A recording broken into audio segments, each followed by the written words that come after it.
আসসালামু আলাইকুম everyone, welcome back. আশা করছি আপনারা সবাই ভালো এবং সুস্থ আছেন। আজকের ভিডিওতে আলোচনা করব সংযুক্ত আরব আমিরার বিশ্বের কিছু গুরুত্বপূর্ণ আপডেট নিয়ে। ইনসাইড আউটসাইড দোনো প্রকারের বিষয় নিয়ে আলোচনা করব।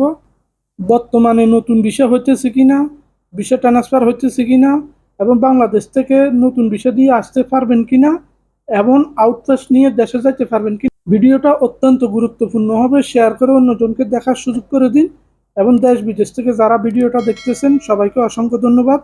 মূল আলোচনা চলে যায়। আপনারা দেখছেন আশরাফ ইউএই ইউটিউব চ্যানেল আরব আমিরা থেকে।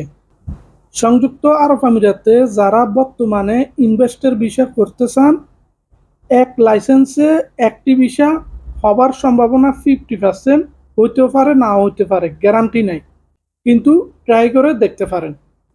আর যারা বর্তমানে অবৈধ আছেন, আউটপোস্ট নিয়ে দেশে চলে যাবেন, তারা এখন আউটপোস্ট নিতে পারবেন না। বর্তমানে আউটপোস্টের সমস্যা, এই সমস্যাটা শুধুমাত্র বাংলাদেশ ন্যাশনালিটি যারা আছে তাদের না, বাকি কান্ট্রিগুলো সেম সমস্যা।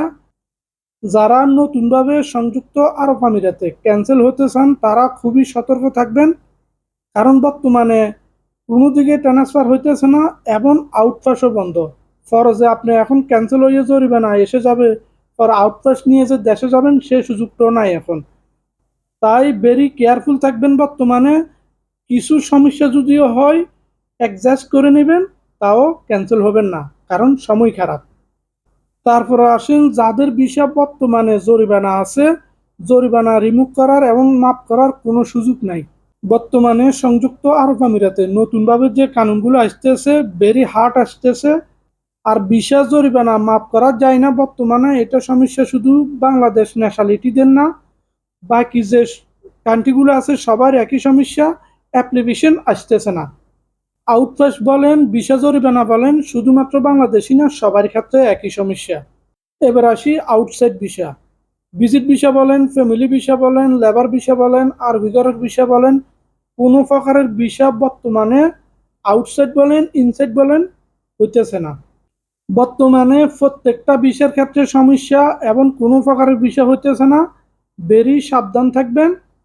আর সংযুক্ত আরব আমিরার ভিসা সংক্রান্ত নতুন কোনো আপডেট আসলে ইনশাল্লাহ আবার আপনাদের মাঝে চলে আসবো। ভিডিওটা যদি এতটুকু দেখে থাকেন, লাইক কমেন্ট সাবস্ক্রাইব করে উৎসাহ দিন। সবাই ভালো থাকবেন, সবার জন্য দোয়া রইল। আল্লাহ হাফেজ।